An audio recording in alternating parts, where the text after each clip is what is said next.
Hey guys, welcome back. So today we're going to be doing some routine maintenance on this Ferris F60Z. Today we're going to focus primarily on the engine though. So I just cut the front lawn so the engine is nice and warmed up. In fact, it's quite hot.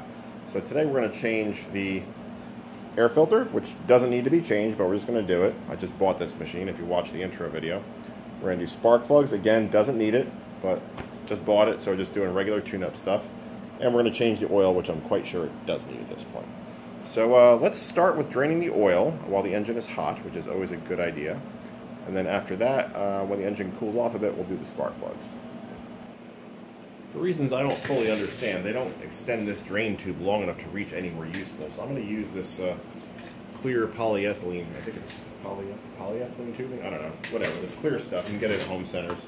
I'm going to use that to extend the length of this tube so we can drain the oil into an appropriate oil drain receptacle. The first step is to remove the plug here. I'm going to use 2 crescent wrenches. There we go.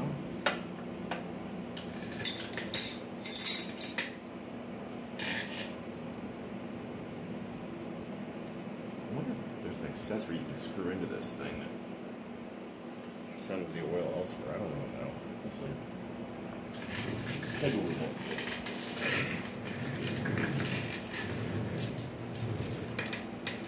Realizing I probably should have taken this thing out of its holder first. Let's do that. Snake it back down out of this holder, avoiding the extremely hot engine. Here.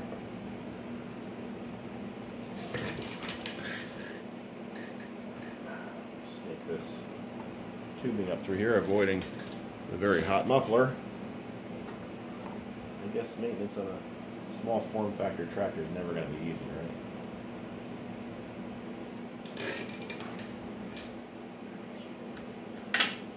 Oops.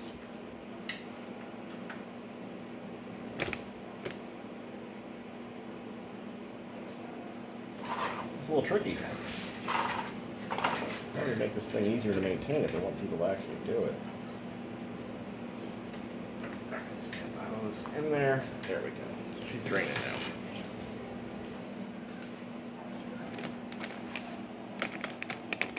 now. As shown. So we'll let that drain for a few minutes. If you want it to drain a little bit faster, you can undo the oil drain, or the oil dipstick. That'll allow air to enter the crankcase to displace the oil that's draining out. Okay, well, that's finished draining. Should have about 2 quarts in the pan. Next step is the oil filter, which is going to be very hot if you just ran the motor as recommended, and it's going to be very messy because there's oil in that filter, and for whatever reason I didn't design this mower. There's a way to get this filter out cleanly. There's no like drain hole or anything below the filter, so I'm just going to shove a bunch of rags under there. It's hot. This filter looks like an original Kawasaki filter, which means it's probably on Gorilla tight. They usually are. I'm going to grab it with a rag and try to loosen it.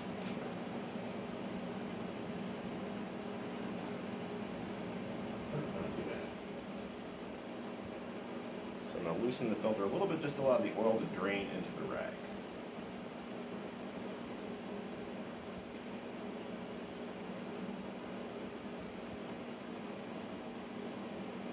See oil draining right now. So now, one thing I don't understand about the Kawasaki's is there's 2 filters that are spec'd for this. So the earlier versions, I don't know the Kawasaki part numbers, but they use the equivalent of a Wix 51394, which is what I'm going to be using on this engine. Right here. So this is a narrower body filter, but it's longer. The filter that they ship on the newer ones is a shorter filter, but wider. Now, does it make a difference? I don't know, but looking at the Wix equivalent of the filter that comes with it and this Wix filter, this one has better filtration characteristics. I think that this is like, oh boy, I'm going from memory, I think this is like maybe a 20 micron filter, that one might be a 30. So I use the 51394 on pretty much anything Kawasaki. Never had any problems. For let's finish taking this filter off. Hopefully all the icky bits have drained out by now. So just unscrewing it. Keeping in mind it's hot, so I'm using this rag between my hand and the filter.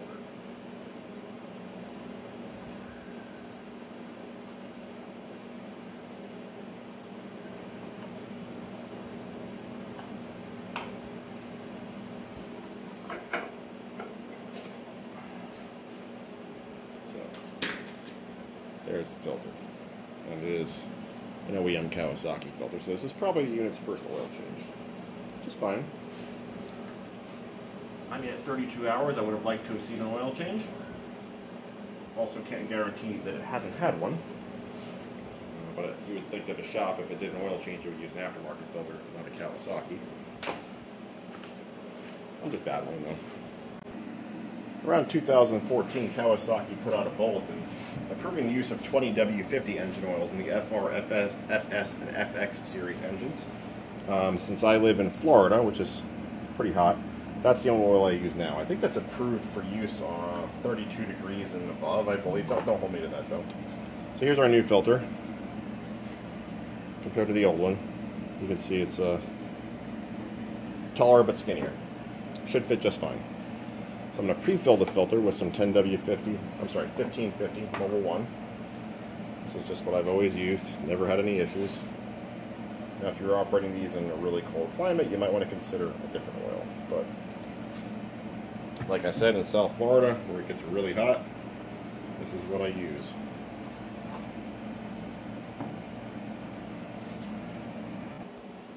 Okay, we got our filter reasonably well pre-filled. Now it's time to install it. I'm going to wipe some of the engine oil that's spilled off of it to make it easier to install. I left the rag down there because once you tilt this filter sideways, some of that oil we just dumped in there is going to come flying out. So let's see if we can do this without making a colossal mess. And without touching the extremely hot engine. There we go.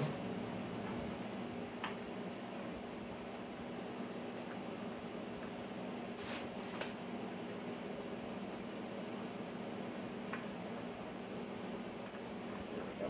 Nice.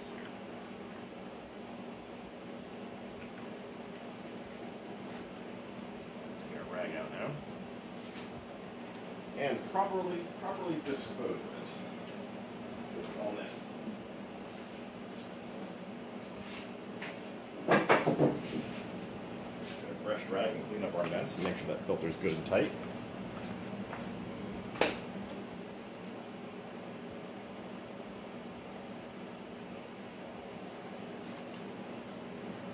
Seems fine. Now let's put our drain plug back in. Make sure all of our oil is drained out. It doesn't matter a great deal if you do the oil filter first and the crankcase first. It doesn't make a difference.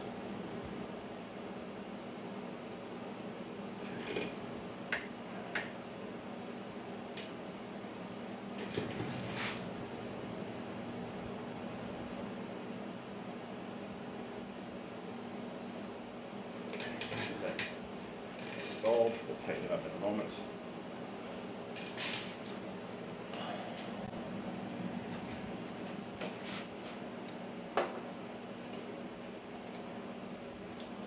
You can see this is a pretty easy procedure, very much DIY. You don't want to pay a shop to do this. You have my blessing.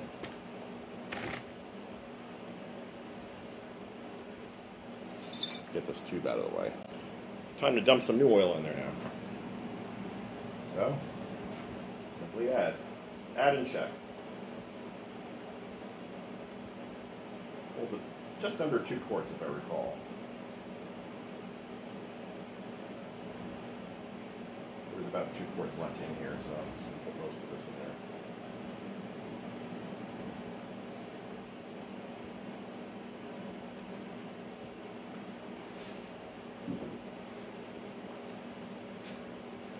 Let that settle for a moment. Alright, it's been sitting for a few moments. Let's take our funnel out and check the oil level. Now, one thing that a lot of people get wrong on Kawasaki's is when you check the oil level, you do not screw the dipstick onto the threads. It even says it on the dipstick. For correct, you probably can't see that. For correct oil level, do not turn cap on thread. So, proper way to do it, dunk it in, let it sit, pull it back out. So as you can see, we're a little low. So we'll keep adding. Okay, wait a couple moments, yank the funnel out, check again.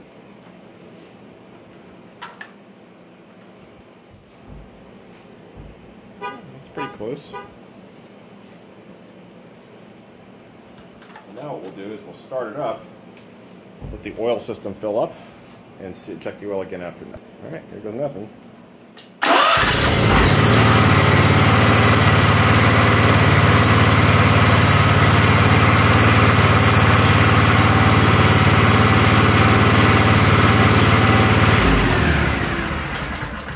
Doesn't take long.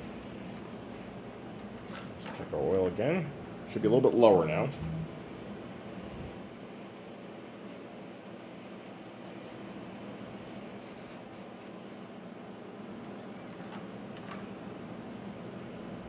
Now we're right dead center between full and add. I'll add a little bit more. The reason why the oil level drops is because we didn't have that filter perfectly full of oil. So we're filling up the oil passages in the motor, we're filling up the remainder of the filter.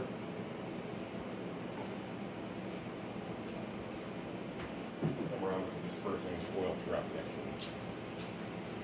So that's perfectly normal. Let that settle for a moment. And let's check again.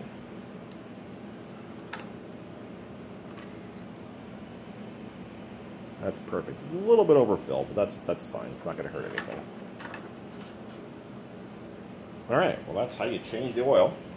Now, since our motor's still hot, I think we'll move on to the air filter next, which is in that box. Now, this engine has what I think the industry refers to as the Donaldson filter. This is kind of the FX series claim to fame. Either the FR nor S series has the same filter. It's a simple cartridge filter. I'll give you part numbers and descriptions for all this stuff, but you can get it from Sten's. You can buy the original Kawasaki one if you want, but Sten's one's a bit cheaper. And to change it, quite simple. It doesn't need to be changed very often. Like I mentioned, I'm changing this prematurely, so purely for illustrative purposes. So open, remove, insert, and reinstall. And do that like every 200 hours or some ridiculous number.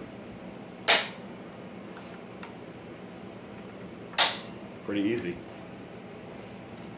Air filter's changed. I like to avoid changing spark plugs on a hot engine for one reason primarily, because the spark plugs have steel threads. The cylinder heads have aluminum threads. Now, when these metals get hot, they expand, and the coefficient of expansion is different between aluminum and steel. So I believe that aluminum actually expands a little bit more, so the clearance between the steel threads in the spark plug and the aluminum threads in the head is maybe a little bit smaller, so you run a higher risk of actually stripping out the cylinder head. So I'm going to wait till the engine cools off before I touch those. However, I have something to keep us entertained in the meantime. I have a new fuel filter. So I use this fuel filter on pretty much any any engine with a fuel pump, any small engine anyway, with a carbureted fuel pump, not fuel injected. So there's a Sten's part number. I'll leave a link in the description. Never had any problems using these filters. Doesn't really matter the brand, whether it's Kohler or Kawasaki. It's just a fuel filter. These aren't high pressure systems. That's why you can't use this on a fuel injected system though, because those are higher pressure systems, typically. So the fuel filter on this engine, I'll show you, is located on the other side of the. So our fuel filter is located right here. This actually doesn't look like a factory filter. Most of the Kawasaki filters are actually a little bit smaller. I also see the zip tie that hasn't been cut off, and that's kind of a red flag that this thing's been worked on back here. So, not a big deal. Also, like this fuel line's all bent in half, kinked. So we'll straighten this out. So I'm going to cut this zip tie off. Try not to cut anything that's zipped into. Probably a good idea to shut our fuel off with our fuel shutoff valve right there.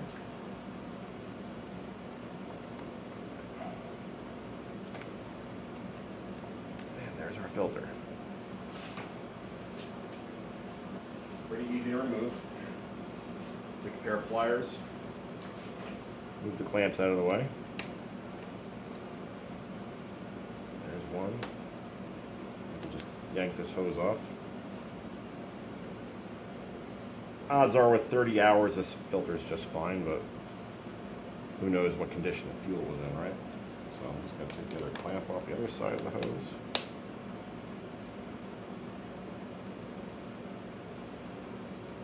There we go. And we'll use our pliers. There we go. Oop. Throwing gas everywhere. Yeah, it's definitely not a factory Kawasaki filter.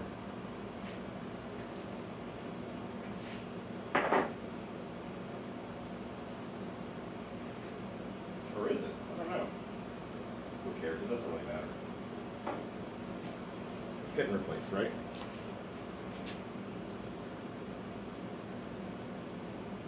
So do I want to trim this fuel line down because it seems kind of long, right? Yeah, we'll trim it down. So for that, I like to use this tool, which I got about 1,000,000 years ago. I'm not even sure they make it anymore. This is a Craftsman Professional with a razor blade right here, so you get nice, clean, square cuts on fuel lines. So let's get our clamp out of the way. Pliers. I think we're going to shorten this hose here.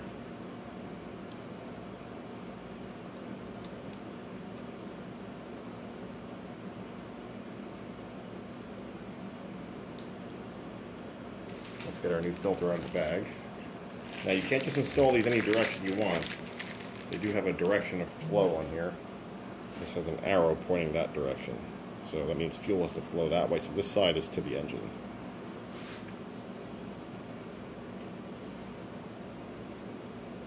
So we'll insert this side here.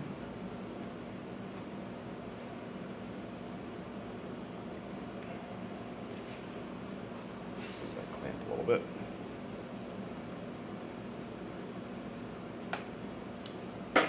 One of the problems with these smaller tractors, they don't give you a lot of room to work. That's good enough. Put the clamp back on.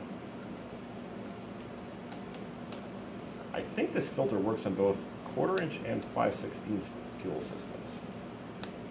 I think. There we go, just like that.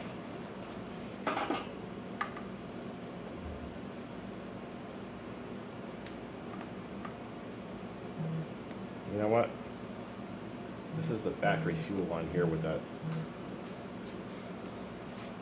loom on it. I think we'll leave that. We'll just fold it a different way so it doesn't kink. We'll kind of give it a little bit of a curl. So let's stick this on here. Don't really need to be modifying a factory design. It's probably a factory design.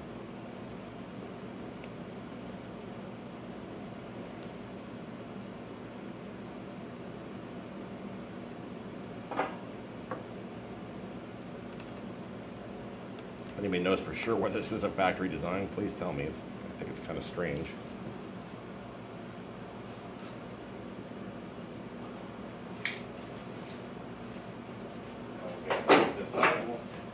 Kind of wrap everything up. The zip tie is here. Put one right back here.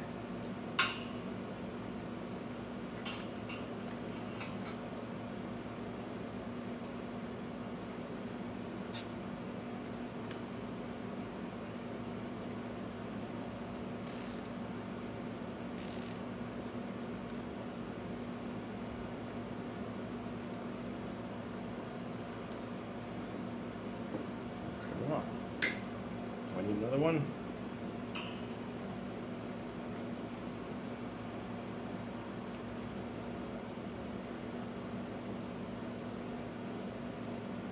Nah, I think we're fine. Alright, so fuel filter has been changed. Now while the filters are pretty new, you'll see them stay clear like that, but they'll get translucent, pretty opaque pretty quickly. Now we can watch fuel actually pump through there. I'm going to start the motor.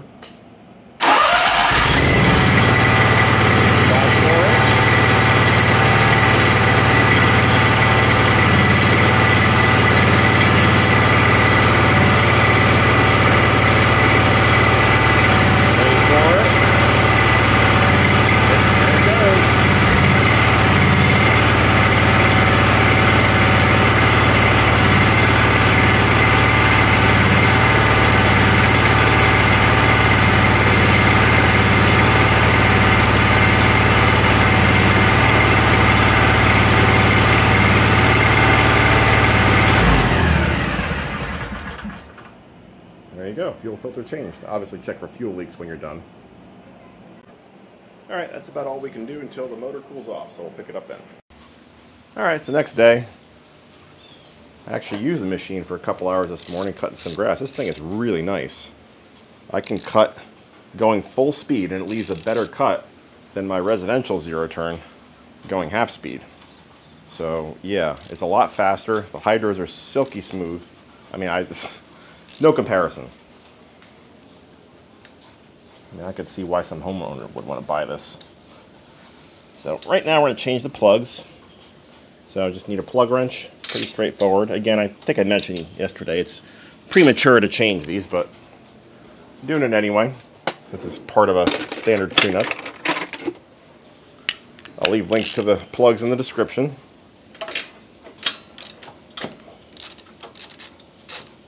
Now we could use this opportunity to do a compression test. Why don't we do that? That'll be fun, right? And with 30 some odd hours, I wouldn't expect any issues, but who knows? Alright, let's pull the other one out.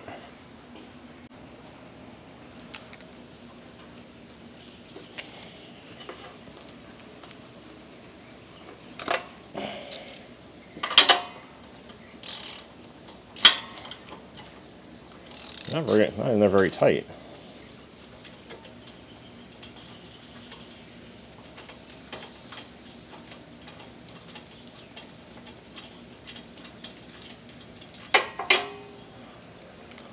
Just doing a quick side-by-side comparison. It does look like there's some leakage past the plugs. See how they're all white around here? It's probably combustion gases because they weren't really all that tight. So this cylinder is a little leaner than this one, but not tragically so. Everything seems fine. Now when you do your compression test, you want to make sure that your throttle's all the way open. Both spark plugs are out, so I've already opened the throttle. I'm going to use our OTC compression gauge. Leave a link in the description to this too. I sound like a broken record. And I think this is the tube that we use. So it comes with a gauge, a couple different size hoses, and some adapters. I think it even comes with some spare Schrader valves. You want to make sure you have a charged battery for this.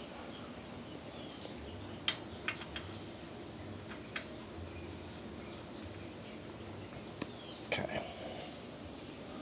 Plug her in and blip the throttle. Now I think Kawasaki's minimum compression is something ridiculously low, like 60 psi. Normally these test out much higher. Choke is off, throttle is full, parking brake is on. Alright, can you guys see that? Not really. Alright, here goes nothing.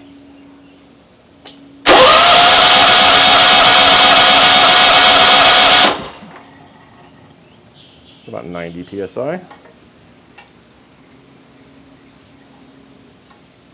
Yeah, almost 90 on the nose. Let's do the other cylinder and see how different it is or the same.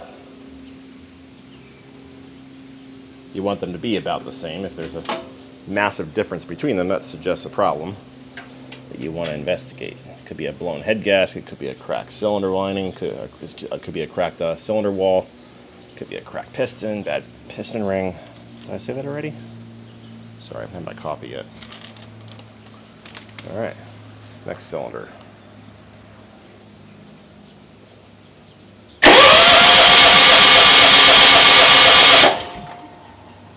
Pretty much the same, 90 psi. All right, so I'll give us a good baseline. So years from now, we'll see how that changes, if at all. All right, let's put new plugs back in. NGK is very nice how they ship these plugs. They ship them with these little cardboard cones on the plugs so that they don't bounce around, the gaps don't get misadjusted.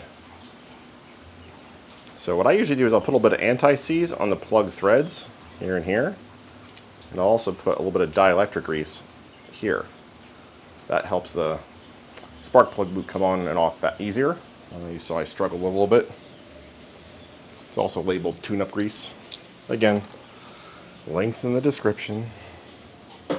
So like this stuff here, you get at Auto Parts Store or Amazon, and this stuff for the threads.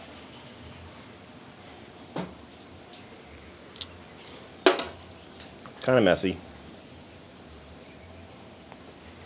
Doesn't take much though. You don't need tons of this stuff. Just about like that.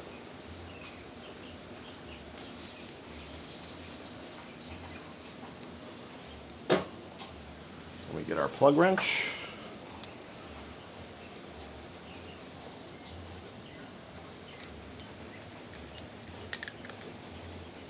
We'll get the plug started in there. Am I going to be able to get that dielectric grease on there with the plug installed? Let's see. Yeah, I think it'll be fine.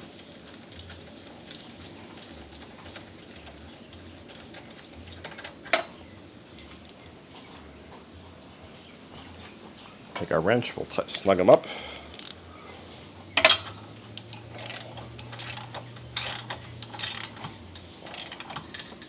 There we go.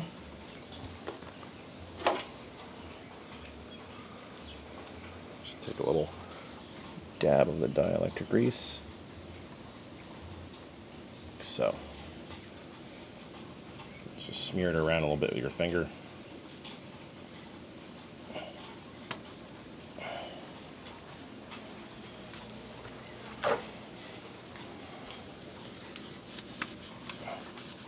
There you go. The plug wire comes off and gets reinstalled. It's reinstalled much easier that way. I'm going to repeat on the other side.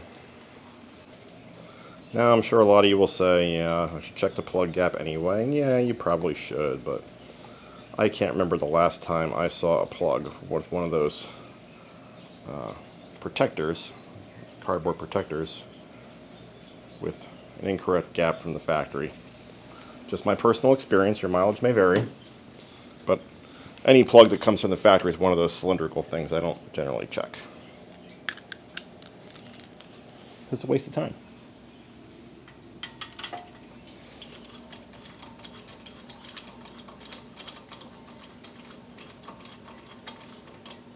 There we go.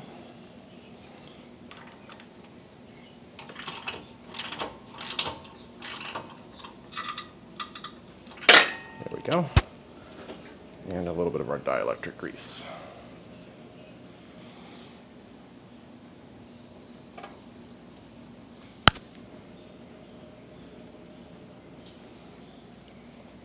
Smear it around.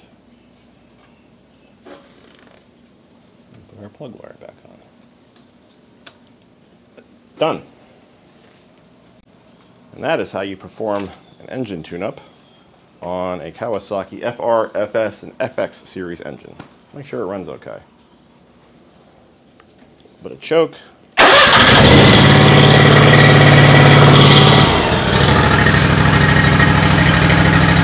Sounds beautiful.